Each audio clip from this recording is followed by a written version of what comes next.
अस्सलाम वालेकुम, welcome to the show immigration with Tariq. Show का फॉर्मेट आपको पता है। अगर आपका इमिग्रेशन का कोई भी मसला है, आप इस शो में कॉल कर सकते हैं और मैं पूरी कोशिश करूंगा कि मैं आपको ऐसी इन्फॉर्मेशन दूं जो आपके लिए फ़ायदेमंद साबित हुए। उसके अलावा मैं आपसे ये रिक्वेस्ट करता हूं हमेशा, and thank you so much, आप बहुत ज़्यादा सपोर्ट करते हैं, कि सोशल मीडिया पे भी शो को सपोर्ट कीजिए एंड शेयर कीजिए। उससे ये होता है कि कभी कभी कुछ लोगों के ऐसे सवाल होते हैं जो शो में रिपीट होते हैं, तो वो शो देखने से उनको उसका भी पता चल जाता है। But thank you so much जो लोग सोशल मीडिया पे शो को इतना सपोर्ट कर रहे हैं। Please continue with your support.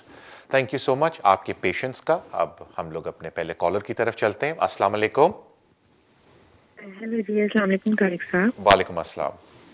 Tariq साहब, मेरा आपसे एक सवाल है कि मेरे जो हस्बैंड हैं वो यूके नेशनल हैं। ठीक है, तो मैं ये कह रही थी कि क्या मेरे हस्बैंड जो है वो मेरे भाई को इनविटेशन लेटर भेज सकते हैं for visit visa in UK, और मेरे हस्बैंड यूनिवर्सल क्रेडिट भी ले रहे हैं, तो क्या इन सब से इनविटेशन लेटर पे कोई असर तो नहीं पड़ेगा? थैंक यू सो क्योंकि मच। मैं अभी तक डिपेंडेंट हूँ अपने हस्बैंड पर as a spouse visa. Second extension मेरी हो चुकी है। Alright, thank you so much आपकी कॉल का। देखें, पहली बात है कि जो यहाँ से स्पॉन्सर होता है, मैं पहले भी अपने शो में जिक्र कर चुका हूँ कि 90% बल्कि 95%, 98% स्पॉन्सर से कभी इनको यहाँ प्रॉब्लम नहीं होता। और वैसे भी स्पॉन्सर सिर्फ ये बात लिख रहा होता है कि मैं उनको अपने घर के अंदर जगह दूंगा। तो अगर आपने बेशक काउंसिल से भी अपना घर लिया हुआ, और अगर काउंसिल आपको परमिशन देती है कि मेहमान आके आपके घर में 2 एक हफ्ते, 3 महीने या 2 महीने के लिए रह सकते हैं, then it is not a problem. अब वो बेनिफिट ले रहे हैं, यूनिवर्सल क्रेडिट ले रहे हैं, डज नॉट मैटर, बिकॉज वो ये नहीं कह रहे कि मैं पूरे इनके ट्रिप की सपोर्ट दे रहा हूँ, फाइनेंशियल सपोर्ट दे रहा हूँ, मैं सिर्फ इनको अकोमोडेशन दे रहा हूँ। अब आ जाते हैं हम एप्लीकेशन की तरफ। एक बात याद रखें जो अक्सर लोग भूल जाते हैं, कि जब आप विजिट वीज़ा अप्लाई करते हैं, 98% होम ऑफिस का ध्यान होता है या 95% होम ऑफिस का ध्यान होता है कि एप्लीकेंट के फाइनेंशियल एंड फैमिली सर्कमस्टांसिस क्या हैं, एंड ये वापस जाएंगे या नहीं जाएंगे, यानी कि उनकी होम कंट्री से टाइज क्या है। फाइनेंशियल एंड फैमिली सर्कमस्टांसिस में जो लोग सबसे बड़ी गलती विजिट वीज़े में करते हैं कि जी अपनी बैंक स्टेटमेंट दिखा देंगे, और यकीन करें आज तक मैंने नहीं देखा इवन सैलरी पे भी बंदे की सैलरी बैंक स्टेटमेंट से मैच कर रही हो। तो इट इज़ वेरी इंपॉर्टेंट कि अगर आप अपनी 6 महीने की बैंक स्टेटमेंट लगाते हैं, या एप्लीकेंट के लिए बात कर रहा हूँ, कि वो एक एक क्रेडिट एंड एक एक डेबिट की एक्सप्लेनेशन दें, ताकि जो उनका मंथली खर्चा है पाकिस्तान में वो एक्सप्लेन हो सके होम ऑफिस को। स्पेशली अगर वो कह रहे हैं कि जी सेविंग में 10,000 पाउंड पड़ा है, उसमें से 5,000 पाउंड वो विजिट पे लगा रहे हैं, तो होम ऑफिस आगे से कहता है कि जी आप 50% अपनी सेविंग का सारा विजिट पे अगर लगा देंगे तो फिर ये किस टाइप का विजिट है। तो इन चीज़ों को आपने ख्याल में रखना है। और जहाँ तक टाइस की बात है, जारी बात है पीछे एक बंदे की जायदाद है, बच्चे स्कूल जा रहे हैं, और अगर बच्चे नहीं है, बाकी फैमिली यूनिट बैठा हुआ है, तो या नौकरी होगी उस बंदे की, वो या बिजनेस होगा, वो सारा एक्सप्लेन करना है कि जी मैं इन वजूहात की वजह से अपने मुल्क वापस आऊँगा, और वो सारा एविडेंस लगाना है। तो कहने का मेरा मतलब है, पता नहीं क्यों लोग विद ड्यू रिस्पेक्ट यू बहुत इंपॉर्टेंस देते हैं स्पॉन्सर को, जबकि स्पॉन्सर की कोई इतनी ज़्यादा इंपॉर्टेंस इन विजिट एप्लीकेशंस पे नहीं है। इंपॉर्टेंट है एप्लीकेंट की। स्पॉन्सर्स की इंपॉर्टेंस होती थी 2012-13 में, जब विजिट वीज़े पे राइट ऑफ अपील मिलती थी कि जी फिर स्पॉन्सर आपका रिश्तेदार है तो राइट ऑफ अपील मिलेगी, वरना प्रॉब्लम होता था। अब वो सारा सिस्टम ख़त्म हो गया। So thank you so much आपकी कॉल के, and I wish the best of luck to your brother's application. अगले कॉलर की तरफ चलते हैं। अस्सलाम वालेकुम। हेलो जी जनाब, मैं आपसे पूछना 2 क्वेश्चन चाहता हूँ। सबसे पहला क्वेश्चन ये कि आज मेरी वो केस मैनेजमेंट था, तो मुझे आज जाना था वाइफ के साथ, लेकिन मेरे वकील ने बोला कि आपको आने की ज़रूरत ही नहीं है। तो लास्ट मिनट पे उसने मुझे मना कर दिया, वो खुद गया और उसने खुद ही, और शाम को भी उसका फ़ोन आया और उसने बोला कि उसने अपनी अवेलेबिलिटी दे दी है 2-3 महीने की, तुम्हें लेटर मिल जाएगा। तो मुझे उसने कुछ डिटेल में बताया नहीं। मुझे आपसे 2 क्वेश्चन पूछने हैं कि ऐसा हो सकता है कि मैं नहीं जा गया तो चलेगा जो केस मैनेजमेंट हियरिंग में, एक ये, और दूसरा मेरा केस सीसीडी लीड्स वाला है। तो मुझे केओ के हवाले से आपने जो 200 पहले आपने समझाया था पूरा कि केओ बहुत इंपॉर्टेंट केस लो है आया है, तो उसके हवाले से मुझे अपना 2 चीज कंसिडर करनी होती है बच्चे के हवाले से, क्योंकि मेरी बीवी और बेटा ब्रिटिश है, मैं 18 साल से इधर हूँ। तो मुझे अब एक ही चीज प्रूव करनी होगी कि मेरा बेटा वापस जाएगा तो उसका अच्छा नहीं होगा ये, तो उसके ऊपर आप थोड़ा फोकस डाल सकते हो please. Okay, thank you so much आपकी कॉल का। देखें जी, पहली बात ये होती है कि जो केस मैनेजमेंट हेयरिंग होती है उसमें क्लाइंट को आने की ज़रूरत नहीं होती, सिर्फ आपके रिप्रेजेंटेटिव जाते हैं और वो बात करते हैं। नॉर्मली तो केस मैनेजमेंट हेयरिंग्स आजकल पेपर पे ही हो जाती हैं, बट कभी कभी case management hearing in person भी होती है, तो उसमें आपको जाने की ज़रूरत नहीं होती। वैसे भी उस अगर आप अपना अभी भी जाके केस मैनेजमेंट हेयरिंग का जो नोटिस ऑफ अपील आया उसमें पढ़ें तो क्लियरली लिखा होगा कि एप्लीकेंट को आने की ज़रूरत नहीं, सिर्फ लीगल रिप्रेजेंटेटिव आए अगर आना चाहते हैं। वो डिपेंड करता है कि जज ने डायरेक्शन क्या दी है। और अगर आपने मेरा पुराना शो देखा है तो उसमें आपने ये भी देखा होगा कि उसमें ये भी मैंने जिक्र किया था कि केस मैनेजमेंट हियरिंग इसलिए होती है कि जो आपके डॉक्यूमेंटेशन है, स्पेशली आपका एक क्रिमिनल केस वर्क है, यानी कि आपको एक ज़माने में सज़ा हुई है और आप प्रिजन से बाहर निकले हैं, तभी CCD वाले आपका केस हैंडल कर रहे हैं, तो उसमें बड़ी स्पेसिफिक डॉक्यूमेंट्री रिक्वायरमेंट होती है, जिसमें सेंटेंसिंग रिमार्क्स, प्रोबेशन ऑफिसर की रिपोर्ट और पुलिस की कोई स्टेटमेंट्स हैं जो साथ लगती हैं। तो CMR नॉर्मली इसलिए होती है कि आपके लीगल रिप्रेजेंटेटिव से पूछ लिया जाए कि ये सारे डॉक्यूमेंट आपको क्रिमिनल लॉयर से मिल गए, यानी बिकॉज होम ऑफिस ये डॉक्यूमेंट प्रोवाइड करके नहीं देता। तो पहली बात ये है कि आपको ये फिक्र थी कि मैं CMR हियरिंग पे नहीं गया तो आपको जाने की ज़रूरत नहीं होती। फिर आपने आगे आके बोला कि जी KO नाइजीरिया वो केस लॉ था, लेकिन देखें पहले मैं आपको एक बात बता दूं कि जो आप पे टेस्ट अप्लाई होगा कि जी मेरे बच्चे हैं और मेरी वाइफ है, वो रीज़नेबल वाला टेस्ट नहीं है। जिस तरह आम लोग होते हैं ना जो कहते हैं जी मेरा बच्चा ब्रिटिश है, मुझे यहाँ रहने दिया जाए, तो उस पर जो टेस्ट होता है वो होता है कि जी अनरीज़नेबल है बच्चे को यहाँ से वापस भेजना, तो उसका बार बड़ा लो होता है। जो आप पे टेस्ट अप्लाई होगा वो होगा ड्यूली हार्श वाला, तो वो बार काफ़ी उसकी हाई है। तो इसलिए it is very important please कि आप, और ये मैं हर एक से रिक्वेस्ट करता हूँ कि जब आप अपना केस तैयार करते हैं कोर्ट के लिए, इट इज़ वेरी इंपॉर्टेंट, और थोड़ा सा अगर आपका खर्चा भी लगता है इसमें कोई बुरी बात नहीं, बिकॉज ये आपकी ज़िंदगी का मामला है, प्लीज़ कि आप अपने लीगल रिप्रेजेंटेटिव से पूछें कि जी सबसे पहले हमें बताएं कि कोर्ट जाके कौन लड़ रहा है, आप लड़ रहे हैं या आप आगे किसी एडवोकेट या बैरिस्टर को बुक कर रहे हैं। अगर लीगल रिप्रेजेंटेटिव कहते हैं जी मैं खुद आपका केस कोर्ट में जाके लड़ रहा हूँ, तो फिर बहुत अच्छी बात है, आप उससे बैठ के पूछ सकते हैं कि भाई लुकिंग एट माई केस आपके ख्याल से डॉक्यूमेंट्री एविडेंस जो आपको चाहिए था वो पूरा है या नहीं, यानी कि इस डॉक्यूमेंट्री एविडेंस के साथ आप केस लड़ सकेंगे या नहीं, या आप चाहते हैं कि कोई और डॉक्यूमेंट्री एविडेंस होना चाहिए। अगर वो कहता है कि जो डॉक्यूमेंट एविडेंस आपने दिया है मैं इससे बड़ा मुतमईन और मैं जाके केस लड़ सकता हूँ, एक्सीलेंट। कभी कभी ये होता है कि जब आप अपने लीगल रिप्रेजेंटेटिव को केस दे रहे होते हैं तो उन्होंने केस नहीं लड़ना होता, उन्होंने आगे बैरिस्टर बुक करना पड़ता है। और यकीन करें इट्स टू लेट अगर बैरिस्टर एक रात पहले या एक दिन पहले डॉक्यूमेंट पढ़ रहे और वो कहता है यार मेरी नज़र में कुछ ज़्यादा हो सकता था, it's too late for you to submit those documents because अब आप हियरिंग पे जा रहे हैं। तो इट इज़ वेरी इंपॉर्टेंट कि आप अपने लीगल रेप से पूछें कि जी मुझे बताएं आप कौन सा मेरे लिए बैरिस्टर बुक कर रहे हैं और हम उससे मीटिंग करना चाहते हैं या हम उससे टेलीफोन पे बात करना चाहते हैं। Meeting is better. जारी बात है बैरिस्टर्स मीटिंग का आपसे पैसा लेंगे, डो नॉट वरी, जो वो लेते हैं पे करें बिकॉज ये आपकी ज़िंदगी का मामला है।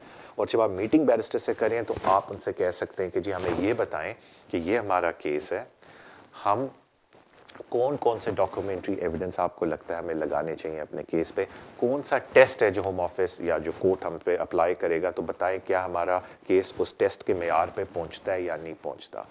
एंड मैं कभी कभी शॉक हो जाता हूं लोगों के केसेस देख के कि जी अगर ये थोड़ा सा खर्चा कर देते किसी ऐसे बंदे के साथ जो कोर्ट खुद जाता है तो उनका ये केस इतना ख़राब नहीं होता कि उनको फिर अपीलों पे अपीलें और कोर्ट ऑफ अपील तक जाने की ज़रूरत पड़ती, और वो सारा कॉस्टली होता है। एक छोटी सी कॉस्ट बचाने के लिए आप इतना ज़्यादा फिर पैसा खर्च करते हैं। सो प्लीज़ मेरी एक छोटी सी रिक्वेस्ट है कि अगर आप स्पेशली कोर्ट में जा रहे हैं तो प्लीज़ पूछ लें कि आपके लिए केस कौन लड़ रहा है कोर्ट के अंदर जाके, और फिर उस बंदे से पूछें कि जी आया ये जो एविडेंस है ये नफ है या नहीं, या मैं किस टाइप का एविडेंस पेश करूं कोर्ट के लिए। बिकॉज जो बंदा आपके लिए कोर्ट में जा रहा है उसको एग्जैक्टली पता होता है कि लॉ क्या है और लॉ की शर्तें क्या है जिसकी बेसिस पे आपने केस को फिट करना होता है। आपको उससे बात करनी चाहिए। थैंक यू सो मच आपके कॉल के, आई wish you all the best. अगले कॉलर की तरफ चलते हैं। अस्सलाम वालेकुम। अस्सलाम वालेकुम। वालेकुम अस्सलाम। तारिक भाई कैसे हैं आप? ठीक मैं बिल्कुल खैरियत से, अल्हम्दुलिल्लाह। अच्छा जी, मेरा ये छोटा सा क्वेश्चन है कि हमको ये 7 ईयर बेस पर मुझे मेरी फैमिली को 2.5 साल के जो ना लीव मिली थी, ठीक है, 10 ईयर रूट पर। तो अब एक्सटेंशन है मेरी नेक्स्ट मंथ, तो मुझे ये बता दें कि इसकी रिक्वायरमेंट्स क्या हैं इस लीव की जो फैमिली और प्राइवेट लाइफ पर मिली है, और दूसरा ये कि इसका जो फाइनेंशियल जो मुझे दिखाना शो करना है उनको, क्या ये पूरे 2.5 साल का दिखाना पड़ेगा या मैं सिर्फ अभी दिखा दूं? क्योंकि पहले 1.5 साल मैं रहा हूँ उस पर सेल्फ एम्प्लॉयड पर, तो अभी मैंने कुछ अर्सा हुआ है, तो 3-4 माह हुए मैंने ना अब जॉब शुरू कर दी है, तो मेरे पास अभी सैलरी स्लिप है, तो मैं क्या करूँ? उनको पूरे 2.5 साल का सारा रिकॉर्ड दूँ या मैं सिर्फ ये, तो मेरे पास 4 महीने की सैलरी स्लिप है, इसी पर मैं उनको भेज दूँ? और क्या प्रोसीजर, ये जरा प्लीज मुझे एक्सप्लेन कर दें इसका। और कोई इसकी कोई खास रिक्वायरमेंट है? Okay, thank you so much. देखें, जब आप लोगों को वो 10 ईयर रूट पे डालते हैं तो एक तो उन्होंने आपको प्रॉमिस कर दिया है कि जी हम आपको फैमिली को वीज़ा देते रहेंगे अगले 10 साल तक, सब्जेक्ट टू कि आपके कैरेक्टर में कोई प्रॉब्लम ना हो और आप कोई इलीगल एक्टिविटीज़ मुल्क में ना करें। तो एज़ लॉन्ग एज़ आपका कैरेक्टर ठीक है, कोई और इश्यूज़ क्रिमिनल आपके साथ नहीं है, वो आपको एक्सटेंशन देते रहेंगे। ये उन्होंने आपको एक तरह से प्रॉमिस किया था जब उन्होंने आपको पहली दफ़ा वीज़ा दिया था। तभी आप अपना पहला डिसीजन पढ़ें तो उसमें लिखा हुआ है कि जी आपको 10 ईयर रूट पर डाला है। फाइनेंशियल रिक्वायरमेंट ऐसा आपकी कोई नहीं है। जो लोग 10 ईयर रूट के ऊपर होते हैं under family and private life, अगर आप अपना लेटर पढ़ें उसमें लिखा हुआ है, तो उसमें कोई फाइनेंशियल रिक्वायरमेंट नहीं है। तो ऐसा आपको कोई 2.5 साल, 1 साल या 6 महीने की फाइनेंशियल रिक्वायरमेंट मीट नहीं करने की ज़रूरत। एज लॉन्ग एज आप पब्लिक फंड्स नहीं ले रहे, यू आर फाइन। और जारी बात है, जो लोग पब्लिक फ़ंड भी लेते हैं, वो रिकोर्स टू पब्लिक फ़ंड के अंदर उनका इशू अगर होम ऑफिस चाहे तो कर सकता है, लेकिन देखने में आया है क्योंकि बच्चे उनके क्वालिफाइंग चिल्ड्रन होते हैं, होम ऑफिस दे देता है। लेकिन अगर होम ऑफिस सख्ती करना चाहे तो जो लोग बेनिफिट्स ले रहे हैं वो ब्रीच कर रहे हैं अपने वीज़ा कंडीशन की, होम ऑफिस उन पर सख्ती कर सकता है, but we not going to go there. तो ऐसा कोई फाइनेंशियल रिक्वायरमेंट आपकी नहीं है और कोई आपका इंग्लिश टेस्ट वगैरह भी नहीं है। आपने बस सिंपल अपनी एक्सटेंशन करते रहना है। जो फॉर्म है वो FLR-FP है। फिर एक शौक आपको लगेगा, शायद आप पहले अपीलों में जीते हो या बड़े अरसे बाद अपना केस आपका लगाओ, कि 2100 पर एप्लीकेंट फ़ी है उस एप्लीकेशन की। तो अक्सर लोग जिनका कभी अपीलों पे पुराने केस असाइलम के बाद 7 ईयर पे लगते हैं और फ्री में लग जाते हैं, जब 2.5 साल बाद एक्सटेंशन की बारी आती है और 6 फैमिली मेम्बर हैं, उनको एकदम एहसास होता है कि 12,000 पाउंड उन्होंने फ़ी देनी है लीगल रिप्रेजेंटेटिव की फ़ी हटा के। तो बस उसका ख्याल रखें कि जो आपकी फ़ी है वो 2100 है पर applicant. I don't know how many children and family members you have, but in चीज़ों का बस आप ख्याल रखें। Thank you so much sir आपकी कॉल का। अगले कॉलर की तरफ चलते हैं। हेलो, अस्सलाम वालेकुम सर। वालेकुम अस्सलाम सर, कैसे हैं? ठीक ठाक है? मैं बिल्कुल खैरियत से, थैंक यू सो मच यार। सर, आपका प्रोग्राम बड़ा अच्छा जा रहा है, पूरा वीक वेट करते रहते हैं, माशाल्लाह से बड़ी अच्छी इंफॉर्मेशन देते हैं sir thank you so much. और 2.5 पाउंड आपके मार्केटिंग के शौक पक्के हुए। से देखते हैं, पूरा वीक वेडनेसडे का वेट करते रहते हैं। सर, एक क्वेश्चन है, ये ब्रेग्जिट के बारे में थोड़ा सा थोड़ी सी बता देंगे कि अभी जैसे कि मोस्ट लाइकली लग रहा है कि ब्रिटेन जो है वो विदाउट डील निकल जाएगा यूरोप से ना। तो मेरा क्वेश्चन ये है कि अभी तो अगर ये निकल जाता है तो ये जो ट्रांजिशन पीरियड है, इसके दौरान भी जो यूरोपियन यहाँ पर है वो अपने ट्रीटी राइट एक्सरसाइज करके पाकिस्तान, इंडिया, बांग्लादेश जहाँ से भी है बंदे बुला सकता है या वो खत्म हो जाएगा? क्योंकि मेरे काफी जानने वाले जो यूरोप में एज ब्रिटिश वहाँ जाके अपने ट्रीटी राइट एक्सरसाइज कर रहे हैं, वहाँ की गवर्नमेंट ने तो हाथ खड़े कर दिए। उन्होंने कहा कि जी जब तक कोई डील नहीं होगी आप समझें कि आप ट्रीटी राइट वाला जो सिलसिला है वो खत्म समझें। तो ये पूछना था कि इधर भी ऐसा ही होगा या वो ट्रांजेक्शन पीरियड में भी कोई बुला सकेगा? जरा इसके बारे में थोड़ा। मैं बहुत अच्छा आपका सवाल है, मैंने लास्ट शो पे भी इसका जिक्र किया था, लेकिन मैं दोबारा आपको जवाब दे दूंगा, नॉट अ प्रॉब्लम। लेकिन सिर्फ मुझे कान में बताया गया है कि अभी हमारे ब्रेक का टाइम है। ब्रेक पे जाने से पहले कपल ऑफ रिक्वेस्ट आपको कि दे वुड बी शो की email eight the bottom of the screen. और उसके अलावा जिस तरह मैं आपसे रिक्वेस्ट करता हूँ कि प्लीज़ सोशल मीडिया पे शो को फॉलो करें, शेयर करें, सपोर्ट करें। Thank you so much for that. अब हम ब्रेक पे जाएंगे। ब्रेक के बाद मैं पहले ब्रेक्सिट वाले सवाल का जवाब दूंगा and then I take some more call. So इंशाल्लाह see you after the break. Back to the show. अभी शो पे जाने से पहले, ब्रेक पे जाने से पहले कॉल आई, उन्होंने ब्रेक्सिट के बारे में पूछा। देखें जी, इस वक्त जो मैंने अगर 3-4 शो पहले भी देखें, मैंने एक बात बोली थी और through out I think 4 shows पहले मैंने एक बात बोली थी और थ्रू आउट पूरा मंथ मेरी बात बिल्कुल दुरुस्त निकली है। वो मैंने ये रिक्वेस्ट की थी और मैंने ये बोला था कि जो लोग ब्रेक्सिट को देख रहे हैं, मीनिंग जो पार्लियामेंटेरियन, उनको भी नहीं पता कि ब्रेक्सिट के साथ क्या करना है। तो सर मैं कौन हूँ आपको बताने के लिए कि ब्रेक्सिट के साथ क्या होगा? लेकिन फिर भी जो डिफ़ॉल्ट पोजीशन है इस वक्त मैं आपको वो थोड़ा सा बता देता हूँ। अब इससे पहले कि मैं डिफ़ॉल्ट पोजीशन का आपसे जिक्र करूँ, मैं दो बातें आपको बताना चाहता हूँ। पहली बात कि मेरे ख्याल से बेयारो मददगार तो ये नहीं छोड़ेंगे यूरोपियन यूनियंस को, बिकॉज बहुत बल्कि majority of the European nationals इधर रहते हैं, और इक्वलेंट तो नहीं, बिल्कुल भी नहीं, लेकिन एक काफ़ी large portion of expats British nationals Spain France जो रिटायर होके गए या वैसे लेते हैं और बाकी यूरोपियन कंट्रीज़ के अंदर रहते हैं। अगर प्रपोर्शन में देखा जाए तो इतने ज़्यादा नहीं है, बट काफ़ी ज़्यादा टैक्स पेयर्स उधर भी रहते हैं। तो गवर्नमेंट के लिए बड़ा मुश्किल हो जाएगा कि बिल्कुल ही वो एक दिन बोले कि जी ना इधर ना उधर, आप सारे जी चले जाओ, बिकॉज फिर उधर भी प्रॉब्लम होगी। सो आई डू नॉट थिंक कि at the end of the day वो इतना बेयारो मददगार छोड़ेंगे यूरोपियन नेशनल्स को। लेकिन एट द सेम टाइम काफ़ी सिली हरकतें मैं देख रहा हूँ इस वक्त हो रही हैं पार्लियामेंट के अंदर। तो आई होप, और मैं सारों के लिए होप करता हूँ, बिकॉज काफ़ी पाउंड हिट करेगा इस बात से और काफ़ी और हमारी डेली कॉस्ट पे खर्च पड़ जाएगा अगर हम लोग विदाउट एनी डील यूरोप से बाहर निकलते हैं। तो इस वक्त जो डिफ़ॉल्ट पोजीशन है, पहले मैं उसका जिक्र करता हूँ। हाँ, इससे पहले मैं उस पर आऊँ होम ऑफिस की तरफ से, ये जो यूरोपियन कंट्रीज़ हैं वो अभी भी इस चीज़ को ऑनर तो कर रही हैं कि जो लोग ट्रीटी राइट एक्सरसाइज कर रहे हैं, बाद में क्या होगा विल बी डिपेंडेंट ऑन कि यूके क्या करता है। बिकॉज अगर यूके ने एकदम दरवाजे बंद कर दिए तो जारी बात है रेसिप्रोकल तरीके से यूरोपियन कंट्रीज़ भी उन दरवाज़ों को बंद कर देंगी। So as it is right now, अगर आप बोलें सारा कुछ सही चल रहा है। आगे क्या होगा वो मैं अभी आपको बताने लगा हूँ जो इस वक्त पोजीशन है, लेकिन जो मैं अभी आपसे बात करने लगा हूँ, क्या पता नेक्स्ट वीक तक ये पोजीशन चेंज हो जाए, बिकॉज होम ऑफिस वालों का फिर इरादा बदल जाए डिपेंडिंग ऑन पार्लियामेंट क्या करता है। तो इस वक्त क्या पोजीशन है पहले वो सुन लें। इस वक्त उन्होंने कहा है 38 मार्च से उन्होंने स्कीम निकाली है कि जी आप एक काम कर सकते हैं कि प्री सेटल स्टेटस आप अप्लाई कर सकते हैं, यानी कि जो लोग ऑलरेडी इधर आए हुए हैं और उनके 5 साल पूरे नहीं हुए वो प्री सेटल स्टेटस अप्लाई कर सकते हैं, हम उनको 5 साल का वीज़ा देंगे। जिनके पास 5 साल कंप्लीट हो गए वो इंडेफिनेट यानी कि परमानेंट रेजिडेंस अपना हासिल कर लें।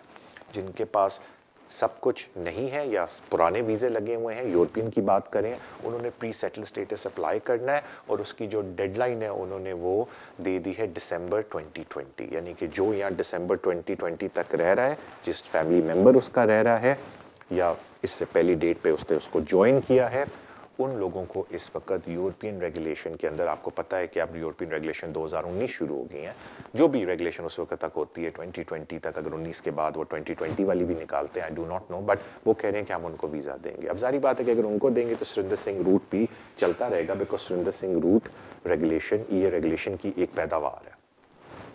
अगर ये pre settle status would stand, at the same time Sajid sahab ने एक और रिक्वेस्ट की जो हमारे सेक्रेटरी ऑफ स्टेट है कि जी हम एक temporary leave to remain European को स्टेटस दे देते हैं 3 साल का अगर कोई डील नहीं होती। जारी बात है उस टेम्परेरी स्टेटस के अंदर वो अपने स्पाउसेस और family members, extended family members को भी ला सकते हैं। अब इस वक्त डिफ़ॉल्ट पोजीशन तो प्री सेटल स्टेटस की है, बिकॉज सेक्रेटरी ऑफ स्टेट ने या होम ऑफिस ने अपनी वेबसाइट पे वो प्रोग्राम शुरू भी कर दिया है। ये जो टेम्परेरी स्टेटस वाली बात है ये एक वैसे जिक्र हुआ था, एक पेपर आया था, बिकॉज सारी बात है होम ऑफिस को अपना पूरे चीज़ें तैयार करके रखनी है अगर हमारी कोई डील नहीं होती, विच इज़ हाईली अनलाइकली। मेरे ख्याल से एक्सटेंशंस मिलती रहेंगी यूरोपियन यूनियन की तरफ से, एंड यूरोपियन ये जो है पार्लियामेंट या जिनके साथ निगोशिएशंस हो रही हैं यूरोप के अंदर, बिकॉज इवन वो भी नहीं चाहते कि यूके एकदम बाहर आए, बिकॉज एकदम बाहर आए तो उनको भी 34 या 30 बिलियन पाउंड नहीं मिलने जो हमने प्रॉमिस किया हुआ है एज ए यूके नेशन कि हम उनको देंगे। कौन 30 बिलियन पाउंड्स को ठुड्डा मारेगा कि हाँ जी आप चले जाएं। तो अगर यूके उनको कहेगा मैं 1 साल चाहिए 2 साल चाहिए extension, I am pretty certain कि वो देंगे। वो क्यों पहले मसल दिखा रहे थे उसकी मेरी एक अपनी लॉजिक है, बट मेरा वो प्रोग्राम उस नौयत का नहीं है, तो लेट्स नॉट गो देयर। मेरा सिर्फ कहने का आपको ये मतलब है कि अगर आपके कोई फैमिली मेम्बर्स इस वक्त यूरोप के अंदर रह रहे हैं तो वो कुछ भी नहीं करते सिवाय इसके कि वो वेट करें। अगर वो मिनिमम 3 महीने यूरोप रहते हैं और सिचुएशन यहाँ चेंज नहीं होती तो जारी बात है वो सुरेंद्र सिंह रूट के तहत यहाँ अप्लाई कर सकते हैं वापस आने के लिए। और अगर वो यूरोप में ही रह रहे हैं और यहाँ सिचुएशन ऐसी चेंज होगी है कि जी सारों को धक्का मार के बाहर निकाला जा रहा है, 100% तो ट्रांजिशनल अरेंजमेंट बीच में आएंगी। जो प्रपोज़ किया गया है उसमें तो कहा गया है कि जी हम टेम्परेरी 3 साल के वीज़े देंगे लोगों को जो वापस आना चाहते हैं। तो मेरा या जो ऑलरेडी उधर हैं यूरोपियन और इधर आना चाहते हैं, बट कहने का मतलब कोई ना कोई अरेंजमेंट होगी। जो अभी ट्रांजिशनल अरेंजमेंट उन्होंने ऑफ़र की है, आई डोंट थिंक ये स्टैंड करेगी। आई थिंक जो प्री सेटल स्टेटस वाली बात है कि जी दिसंबर तक हम लोगों को यहाँ आने देंगे 2020 तक, आई थिंक वो बात मोर लाइकली है, because I do not think कि यूके विदाउट अ डील जाएगा। बट हैविंग सेड सो, क्या पता part of the deal, because one of the main reason Brexit की is free movement, one of the key reason Brexit की is immigration control. So could be के शायद वो कोई और नई चीज़ रेगुलेशन के अंदर ले आएँ। तो कहने का मतलब है सर कि ये इतनी बड़ी खिचड़ी बनी हुई है कि अगर आप सुबह देखेंगे तो कोई और चीज़ होगी, रात को देखेंगे तो कुछ और होगा। आप बस सब्र के साथ वेट करें और सिर्फ ये मुझसे पूछें जी कि अगर हम आज अप्लाई करते हैं तो क्या होगा, बिकॉज मुझे खुद नहीं पता कल और परसों क्या नया लॉ वो निकाल देते हैं बिकॉज ऑफ द सिचुएशन। लेकिन क्योंकि उन्होंने अभी अप्रैल तक एक्सटेंशन मांगी है तो आई थिंक अप्रैल तक तो वही डिफ़ॉल्ट पोजीशन है कि everybody is safe right now. लेकिन बार बार मैं कह रहा हूँ, बेयारो मददगार किसी को भी नहीं छोड़ेंगे, बिकॉज बहुत बड़ी पॉपुलेशन यूरोपियंस की इधर रह रही है, नॉट इक्वलेंट बट काफ़ी ठीक ठाक लोग यूरोप में भी रह रहे हैं। थैंक यू सो मच आपकी कॉल का। अगले कॉलर की तरफ चलते हैं। हेलो, अस्सलाम वालेकुम तारिक भाई। वालेकुम अस्सलाम सर। जी सर, तारिक भाई आपके बहुत प्यारा आपने एक्सप्लेन किया, मुझे आप आंसर तो आ गया है। मैंने भी यही पूछना था। मैंने अपनी फैमिली का अप्लाई किया है, मेरे 3 बच्चे और मिसेज हैं जी, उनका मैंने ये सेटलमेंट वीजा अप्लाई किया है 2016 से, वो इनलीगल हो गए थे। इनलीगल से मुराद एप्लीकेशन मैंने डाली है लेकिन रिफ्यूज होता गया होम ऑफिस से जी। मेरे पास फ्रेंच पासपोर्ट है, मैं फ्रेंच नेशनल हूँ। तो अब मैंने उनका अप्लाई किया हुआ है लेकिन मैं ये फिंगरप्रिंट का वेट कर रहा हूँ। इस 11 को उनका ये फिंगरप्रिंट है, तो मैं कई चीजें उसमें डाउनलोड करना भूल गया हूँ। तो क्या कुछ इफेक्ट हो सकता है उसका, जैसे कि मैरिज सर्टिफिकेट मैंने नहीं किया और एक तो मैरिज सर्टिफिकेट और दूसरा बच्चों के सिर्फ मैंने बर्थ सर्टिफिकेट लगाए हैं। और मिसेज का जॉन साहब 5 साल, क्योंकि उनको 8 साल हो गए हैं इधर इस कंट्री में। आपको कितने साल हुए हैं? मुझे 10 साल हो गए हैं तकरीबन। काम करते हुए 5 साल का प्रूफ लगाया था आपने? नहीं, मैंने जब मैंने पहले अप्लाई किया था होम ऑफिस को, मतलब पेपर भेजे थे, वीजा अप्लाई किया था, उस वक्त लगाए थे। लेकिन उनकी मिस्टेक थी, उनको 2017 का मेरा रिकॉर्ड नहीं मिला, जबकि मैंने भेजा था साथ। पता नहीं क्या चक्कर है, उनको नहीं मिला। उन्होंने अभी आपने सेटलमेंट अप्लाई किया या सिर्फ रेजिडेंट कार्ड अप्लाई किया उनको? नहीं, इंडेफिनेट जब अप्लाई किया था वो तो स्टेट अवे उन्होंने रिफ्यूज कर दिया था कि लो इनकम की वजह से, कि आपकी इनकम लो है। तो फिर उसके बाद मैं कोर्ट में गया हूँ। कोर्ट में फिर मतलब है कि मैंने अपील की थी, तो जज ने भी रिफ्यूज कर दिया कि लो इनकम की वजह से। तो फिर उन्होंने कहा है कि मुझे जज ने कहा है कि आप इनका वीजा अप्लाई करो 5 साल का, तो प्रॉपर फुल टैक्स पे करो, उसके बाद फिर इंडेफिनेट अप्लाई करना। मैंने ऐसे ही किया है। मैंने फिर क्या किया है कि वीजा इनका अप्लाई कर दिया है, ठीक है। तो वीजा भी रिफ्यूज हो गया था। वो बस उनकी मिस्टेक थी, होम ऑफिस वालों की, मेरी नहीं थी। चलें। और आप हर दफा लीगल रिप्रेजेंटेशन ले रहे हैं, खुद कर रहे हैं सब कुछ? पहले मेरे पास सोलिसिटर थे लंदन में, ये एमआर सोलिसिटर थे। नाम ना लें किसी का, मैं बस नाम ना लें तो बेहतर है। बस ये बता दें, कोर्ट में जब गए थे तो आपके पास लीगल रिप्रेजेंटेशन थी? जी, उनके थ्रू कराया था, लेकिन हर बार उनकी समझ नहीं आई कि क्यों रिफ्यूज कर रहे हैं ना। चलें छोड़ें, आप पता किसी का नाम ना लें, बेहतर है। अब मेरी बात सुन लें। मैं नाम नहीं ले रहा, मैं ये बता रहा हूँ कि मैंने किसी के मतलब ये थ्रू सोलिसिटर के थ्रू करवाया था, लेकिन रिफ्यूज होता गया ना। चलें ठीक है, मैं आपको कुछ 2-3 बातें बता दूं प्लीज़, बड़ी मेहरबानी है आपकी। अब ज़रा मैं कुछ बातें आपको बता दूं, शुरू से शुरू करते कि कुछ इंपॉर्टेंट है। मैं ये नहीं बोलना चाहता आपका क्यों रिफ्यूज़ हुआ, बिकॉज मैंने आपका डिसीजन नहीं पढ़ा। मैं आपको एक जनरल बातें बता रहा हूँ। पहली बात है कि ओवर स्टे मैटर नहीं करता यूरोपियन यूनियन एप्लीकेशनों में। आप बेशक ओवर स्टे हो, it does not matter, because European regulation उस चीज़ को इफेक्ट नहीं करती। सेकेंड बात कि कोई मिनिमम इनकम लेवल यूरोपियन एप्लीकेशनों में नहीं है। ये प्लीज़ मैं रिपीट कर रहा हूँ, कोई lower income level European applications में नहीं है। यूरोपियन एप्लीकेशंस में आपको 2 टेस्ट मीट करने और एक तीसरा टेस्ट जो होम ऑफिस ने लगाया है। जो यूरोपियन रेगुलेशन का 2 टेस्ट हैं, उनमें से एक कि आपकी एम्प्लॉयमेंट जेन्युइन होनी चाहिए और आप इकोनॉमी में कंट्रीब्यूट कर रहे हैं, यानी कि जो आप काम कर रहे हैं वो जेन्युइन है, बोगस नहीं है। यानी कि अगर आप सेल्फ एम्प्लॉयड हैं, जेन्युइनली सेल्फ एम्प्लॉयड हैं, और अगर आप एम्प्लॉयड हैं तो आप जेन्युइन नौकरी कर रहे हैं। एंड जो आपकी कंट्रीब्यूशन है वो इकॉनमी को हो रही है। अब कंट्रीब्यूशन किसको कहते हैं? अगर आप केस लॉज देखें तो उसमें से एक केस लॉ ये है कि जी कंट्रीब्यूशन ये है कि एटलीस्ट जो एक फैमिली बेनिफिट कमाती है या जो गवर्नमेंट एक अलाउंसेस देती है एक फैमिली को, एटलीस्ट उतना अमाउंट वो फैमिली कमा रही हो। तो अगर आपकी इनकम लो थी तो आई होप आप बेनिफिट्स ले रहे थे, जिसमें वर्किंग टैक्स है, चाइल्ड टैक्स है, अगर आपके बच्चे भी इस मुल्क में थे। तो मैंने देखा है खुद केसेस में कि अगर आप छोटी इनकम पे लेकिन आप ये सारे हाउसिंग और चाइल्ड और वर्किंग टैक्स क्रेडिट ले रहे हो, ये सारा फिगर ऐड करके इतना फिगर बन जाता है कि आप थ्रेशोल्ड को मीट कर लें। तो मुझे आपके केस का बिल्कुल नहीं पता, मैं आपके बारे में बात नहीं कर रहा क्योंकि आपने तो प्रॉपर लीगल रिप्रेजेंटेशन की थी कि आप कोर्ट में क्यों आ रहे। I don't want to make any comment on that. कभी कभी क्या पता ये सारे बेनिफिट ऐड करके भी आप मिनिमम लेवल इनकम का जो बेनिफिट्स वाला होता है मीट ना कर रहे हो, या क्या पता बेनिफिट ही ना ले रहे हो, आपको यही ना पता हो कि यूरोपियन यूनियन पे बेनिफिट ले सकते हैं, कोई इफेक्ट नहीं पड़ता उस बात का। But I am not gonna go into detail. सिर्फ मैं ये इसलिए बताया बाकी लोगों के लिए कि उनको थोड़ा फ़ायदा हो जाए। अब टेक्निकली आप बिल्कुल 5 साल की एप्लीकेशन सेटलमेंट की भी डाल सकते थे, बशर्ते सब्जेक्ट टू कि कंटिन्यूसली 5 साल आपने यहाँ काम किया। और मज़े की बात है कि वो 5 साल का पीरियड आप कोई भी कंसेक्टिव पीरियड सिलेक्ट कर सकते हैं। यानी कि अगर 2019 पे एप्लीकेशन डाल रहे हैं तो ज़रूरी नहीं कि 2015 से लेके 2019 तक का 5 साल का पीरियड आप सिलेक्ट करें। आप 2011 से लेके 2016 तक का भी 5 साल का पीरियड सिलेक्ट कर सकते हैं, as long as she was your spouse at the time. तो as long as consecutive period हो। तो मुझे नहीं पता कि जो आप बोल रहे हैं कि शायद कंसेक्टिव पीरियड में आपका कोई गैप आ गया हो।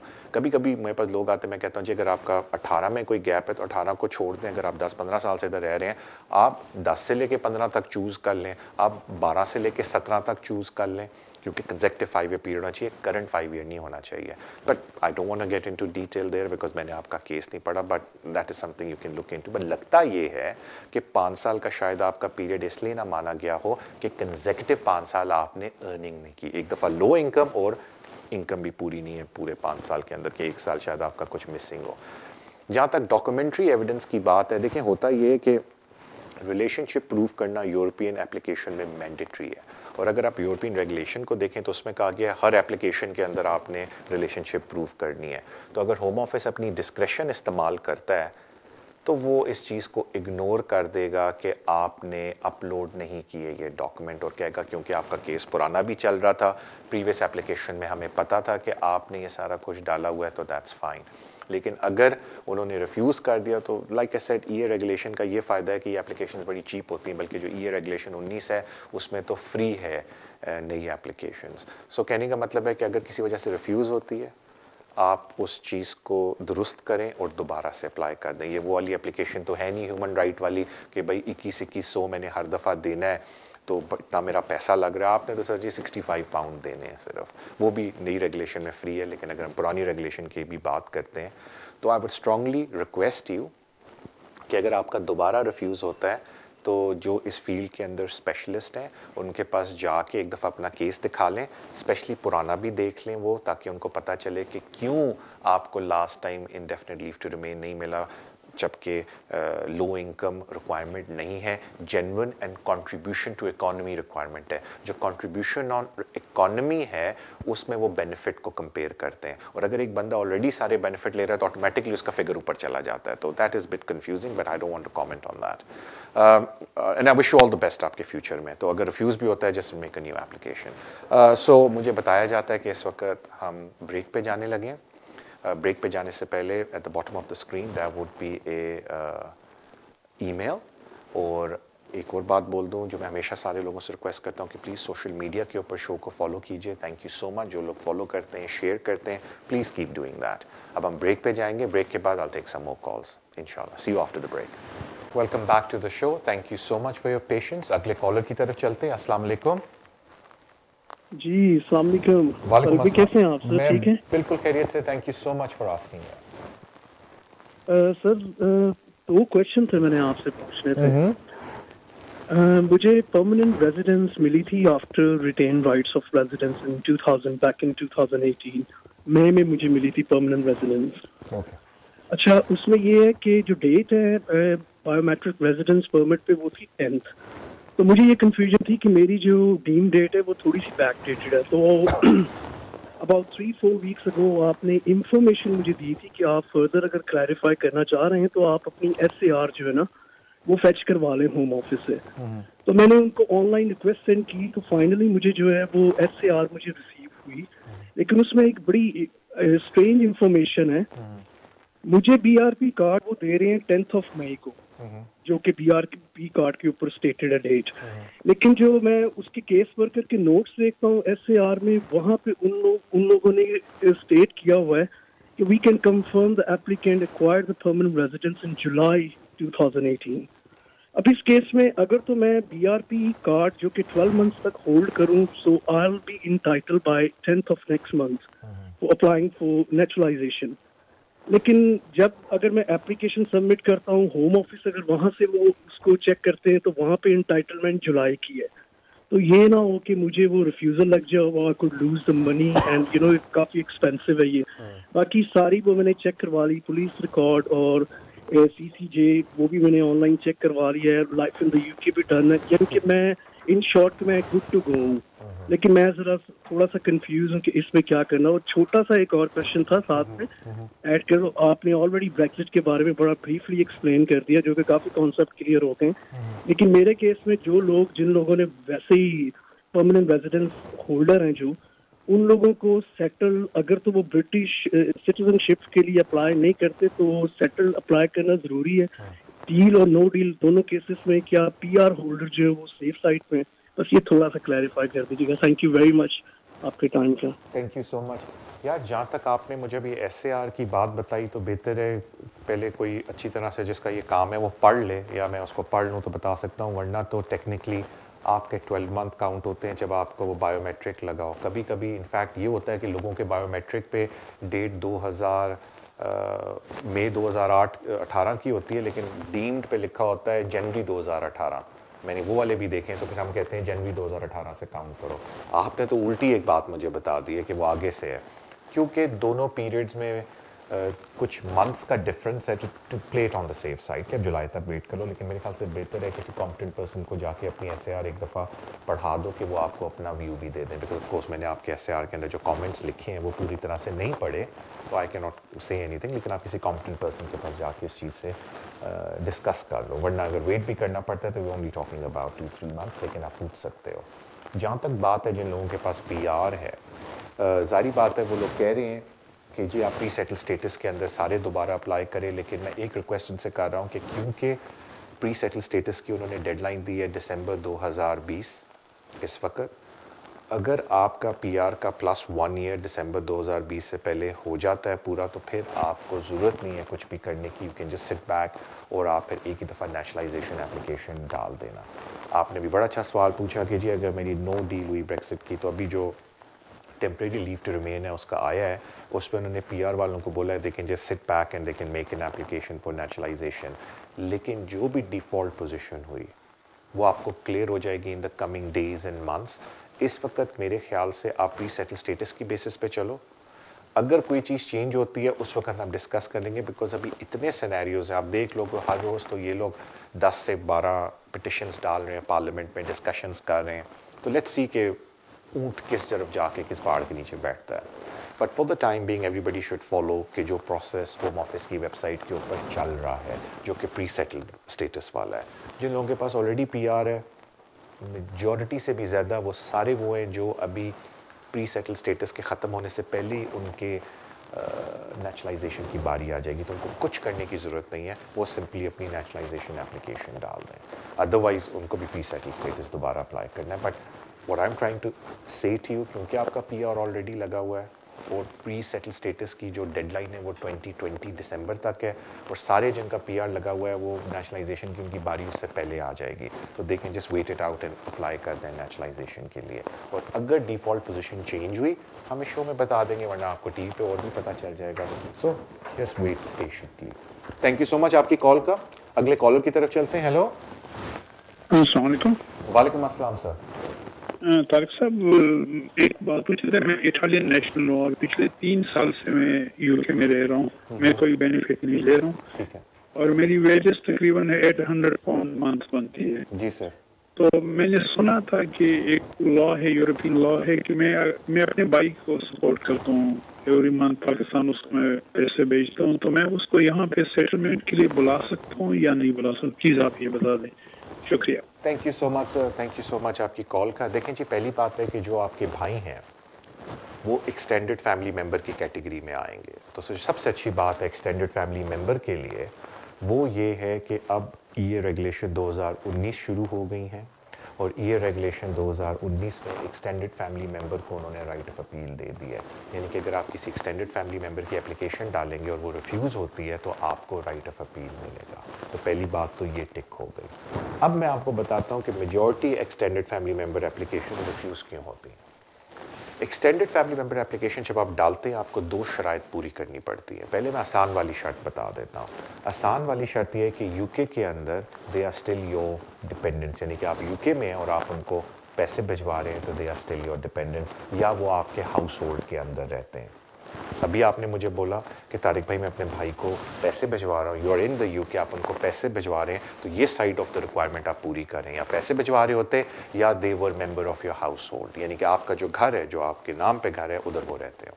अब पुरानी रिक्वायरमेंट पे आते हैं, जो एक और आपको मीट, पुरानी नहीं पहली वाली रिक्वायरमेंट है जो आपको मीट करनी है। 2 पार्ट्स होते हैं रिक्वायरमेंट के और अक्सर लोग उस रिक्वायरमेंट में फेल हो जाते हैं एक्सटेंडेड फैमिली मेम्बर के अंदर।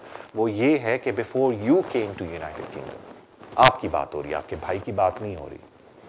Before you came to United Kingdom वो भाई आपके डिपेंडेंट थे। अब अक्सर लोग ये भूल जाते हैं इधर आके, क्योंकि उनके जो एक्सटेंडेड फैमिली मेम्बर को अभी उन्होंने देना पैसा शुरू किया है कि भाई वो इस तरीके से क्वालिफाई नहीं कर सकते, बिकॉज यूके की जो माइग्रेशन है, EU रेगुलेशन है, उनमें ये रिक्वायरमेंट भी है कि आपके पाकिस्तान आने से पहले भी they were either financially dependent upon you or they were member of your household। तो ये 2 शराइत आपने पूरी करनी कि अगर आप यहाँ खड़े हैं आज तो यूके आने के बाद भी they are your dependent and UK से पहले भी दे वो योर डिपेंडेंट और member of your household.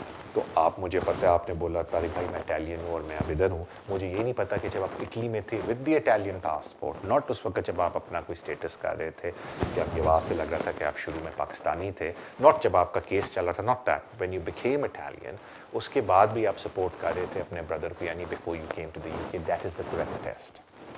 तो अगर आप वो चीज़ प्रूव कर सकते हैं तो फिर किसी कॉम्पिटेंट पर्सन के पास जाके अपना केस डिस्कस करें एंड ऑफ कोर्स आप अपने भाई को फिर सब्जेक्ट हो कि आप एक्सटेंडेड फैमिली मेम्बर के बाकी रिक्वायरमेंट्स मीट करें, आप उसके लिए अप्लाई कर सकते हैं। और अच्छी बात यह है कि अगर उन्होंने रिफ्यूज़ किया तो आपको in country right of appeal मिलेगी, बिकॉज आप कवरिंग लेटर में मेंशन करेंगे कि मैं ये रेगुलेशन 2019 के तहत अप्लाई कर रहा हूँ और उस पर मुझे एक्सटेंडेड फैमिली मेम्बर को राइट ऑफ अपील मिलनी चाहिए। Thank you so much sir आपकी कॉल का and wish you all the best. अगले कॉलर की तरफ चलते हैं। हेलो। हेलो जी, सलाम अलैकुम जी। वालेकुम अस्सलाम सर। सर मेरा ये सवाल है जी। जी। मेरे बच्चों का वीजा अप्लाई किया था, सेटलमेंट वीजा, तो मेरे को रिफ्यूज कर दिया कि मेरे बच्चों का बर्थ सर्टिफिकेट लेट का रजिस्टर हुआ था, गांव में थी नहीं सुविधा, तो 17 साल के बाद में हुआ रजिस्टर, तो यही वजह से हमको रिफ्यूज कर दिया पेपर। तो गांव में इतना सुविधा भी नहीं थी और हमने स्कूल में दाखिल किया था, वही सर्टिफिकेट वही बर्थ टाइम के हिसाब से उसका नया बर्थ सर्टिफिकेट बनवाया, मगर वो मान रहे नहीं, वो बोल रहे कि ऑनलाइन में कोई भी ले सकता है। आप मुझे ये बता दें कि आपने अपील कर दी है? अपील कर दीजिए। बस बिल्कुल ठीक है। अब मेरी बात सुन लेंगे आप फोन रख के प्लीज टीवी पे। Thank you so much sir. अगर जो 2 रिफ्यूज मैं पढ़ता हूँ होम ऑफिस के, 2 खास रिफ्यूजल, अगर मुझे कोई 1 पाउंड दे हर दफ़ा जब मैं ये रिफ्यूज़ल पढ़ता हूँ, तो अभी तक मैं काफ़ी महंगी गाड़ी ख़रीद के चला रहा होता। वो ये है कि 2 चीज़ों पे होम ऑफिस को समझ नहीं आती। एक, मैरिज पे, Afghanistan, Pakistan and certain cases, India में इट इज़ वेरी कॉमन कि आपकी शादी होती है लेकिन मैरिज रजिस्ट्रेशन काफ़ी सालों के बाद होती है। तो होम ऑफिस अक्सर ये इल्ज़ाम लगाते हैं कि जी हमें कैसे पता ये जेन्युइन मैरिज है, बिकॉज ये शादी हुई बाद में मैरिज सर्टिफिकेट इशू हुआ। इस तरह ख़ास तौर पे अफगानिस्तान में ये बड़ी कॉमन चीज़ है कि बच्चे पैदा होते हैं और यकीन करें उस वक्त तक उनकी रजिस्ट्रेशन नहीं होती जब तक बच्चों का पासपोर्ट ना बने। पाकिस्तान में भी कुछ लोग ये हरकत कर देते हैं और इंडिया में भी बड़ी कॉमन है। तो होम ऑफिस को आई थिंक अभी तक इस बात की समझ नहीं आया। I am very surprise considering कि कितने बंगाली, कितने इंडियन, कितने पाकिस्तानी, कितने अफगानी एंट्री क्लियरेंस अप्लाई करते हैं शादी करके या अपने बच्चों के लिए जब उनको स्टेटस वगैरह मिलता है। आई एम वेरी शॉक कि होम ऑफिस को अभी तक ये फिगर आउट नहीं हुआ कि ये गैप तकरीबन हर तीसरी एप्लीकेशन के अंदर है। तो घबराने की बात नहीं है, आप बिल्कुल अपनी अपील करें। और आपको पता है एंट्री क्लियरेंस के ऊपर अपील 1 साल के बाद आती है या 10 महीने के बाद आती है। आप ये करें कि अपने फॉरेन ऑफिस से सारी चीज़ों की वेरिफिकेशन करवा के आप अपील इम्प्लीमेंटेशन या अपील रिव्यू टीम है, अपील इम्प्लीमेंटेशन तो एक और टीम है, अपील रिव्यू टीम है, आप उनको भेजें रिव्यू के लिए कि देखें जी ये मेरा सारा एविडेंस है, आपके पास कोई एविडेंस नहीं है कि ये बोगस है सारा कुछ। बिकॉज अगर होम ऑफिस आप पे इल्ज़ाम लगाता है कि एक डॉक्यूमेंट जेन्युइन नहीं है तो बाय लॉ उनको प्रोड्यूस करना होता है जिसको हम कहते हैं DVR, डॉक्यूमेंट वेरिफिकेशन रिपोर्ट। आप अपने लॉयर को बोलें होम ऑफिस को पुश करें, ये जो अपील रिकंसिडरेशन यूनिट है, कि ठीक है जी अगर आप इल्ज़ाम लगा रहे हैं कि मेरा ये जेन्युइन नहीं है, ये मैं उसका सबूत दे रहा हूँ, आप मुझे अपनी DVR भेजें। There is a good possibility कि आपकी 10 महीने अपील जो अभी आनी है 10 महीने के बाद, उससे पहले ये लोग आपके साथ कोई मुवक्का कर लें और ये 10 महीने का वेट नहीं करेंगे। अब वो आप जितना जल्दी अपना वेरिफिकेशन करवा सकते हैं, जितना जल्दी ये अपील रिकंसिडरेशन टीम के पीछे पड़ सकते हैं कि जी दिखाएं मुझे DVR किधर है जिसमें आपने ये इल्ज़ाम लगाया कि ये सारे डॉक्यूमेंट जेन्युइन नहीं है, तो there is a very good possibility कि आपको 10 महीने वेट नहीं करना पड़ेगा और आपकी अपील का या आपका जो केस का डिसीजन है बहुत जल्दी हो जाए। आई wish you all the best. और अपने MP के थ्रू भी थोड़ा सा प्रेशर दें और MP को भी एक्सप्लेन करें कि देखें जी ये जो इन्होंने हम पे इल्ज़ाम लगाया इसकी कोई नौयत नहीं है। बिकॉज ये बड़ी कॉमन प्रैक्टिस है हमारी कंट्री में कि हम बर्थ सर्टिफिकेट्स को रजिस्टर कराते हैं बड़े सालों के बाद। इसका ये मतलब नहीं है कि ये जेन्युइन नहीं है, ये जिस रजिस्टर ऑफिस से हुआ ये लें उसकी स्टैम्प फॉरेन ऑफिस से कि ये सब कुछ जेन्युइन है। Thank you so much. हम एक जल्दी से एक और कॉल लेते हैं, then I think we'll have to close the show. सो एक और कॉलर लेते हैं। अस्सलाम वालेकुम। वालेकुम सलाम जी, मेरा नाम इश्तियाक है जी। मेरा कज़न बेल्जियम नेशनल है, यूरोपियन नेशनल है, जो 4-5 साल से यहाँ रह रहा है। तो उसने अब पाकिस्तान से शादी करके वाइफ को बुलाया। वाइफ 1 साल 2 साल होने वाले हैं। उसकी वाइफ के पास रेजिडेंस कार्ड है 5 साल का। क्या वो अपने बहन भाइयों को पाकिस्तान से बुलवा सकते हैं, वो हस्बैंड या वो wife? Thank you so much sir. आपकी कॉल का मैं जल्दी जवाब देता हूँ। मैं ट्राई करूंगा कि लंबा दूं, लेकिन मुझे बार बार कह रहे हैं टाइम पूरा हो गया है। जो नई रेगुलेशन, वाइफ ही बुला सकती है या उसका हस्बैंड बुला सकता है? मैं अर्ज कर रहा हूँ, सुन लें सर। जो नई यूरोपियन रेगुलेशन आई है, पुरानी में भी ये था कि जो यूरोपियन नेशनल है वो अपने बहन भाई को बुला सकता है, एक्सटेंडेड फैमिली मेंबर को, लेकिन स्पाउस अपने एक्सटेंडेड फैमिली मेंबर को नहीं बुला सकती। यानी कि जो नॉन यूरोपियन नेशनल है वो अपने एक्सटेंडेड फैमिली मेंबर को नहीं बुला सकते, वो सिर्फ अपने माँ बाप को बुला सकते हैं। सो इन अदर वर्ड्स जो यूरोपियन यूनियन है वो अपने एक्सटेंडेड फैमिली को बुला सकता है, अपने father in law mother in law को बुला सकता है, लेकिन जो अपनी बीवी के भाई वाई कज़न वज़न एक्सटेंडेड फैमिली मेंबर है उनको नहीं बुला सकता, बिकॉज उसकी ममानत है। Thank you so much sir. हमारा टाइम अब ख़त्म हुआ है इस वीक का। Again thank you so much. लोग बहुत अप्रिशिएट करते हैं सोशल मीडिया पे शो को। I am grateful to you. इसी वजह से मैं आपसे रिक्वेस्ट करूँगा कि प्लीज़ सोशल मीडिया पे शो को फॉलो करें, शेयर करें। I am really grateful for that. और अब आपसे मुलाकात अगले हफ्ते होगी इंशाल्लाह ताला। मैं जो हमेशा आपसे रिक्वेस्ट करता हूँ कि प्लीज़ अपना ख्याल रखें। अगर आपके पास, जो कि तकरीबन हर एक के पास फ्री मेडिकल फैसिलिटी है, तो प्लीज़ अपना वेलमैन चेक करा लें, अपने ब्लड वगैरह और सारा कुछ, ताकि आई होप आपका सब कुछ बिल्कुल ठीक हो। मेरी तरफ से अल्लाह हाफिज़। And don't forget bottom of the screen there would be show की ईमेल। आपसे मुलाकात अगले हफ्ते होगी। Thank you so much for watching this week. अल्लाह हाफिज़।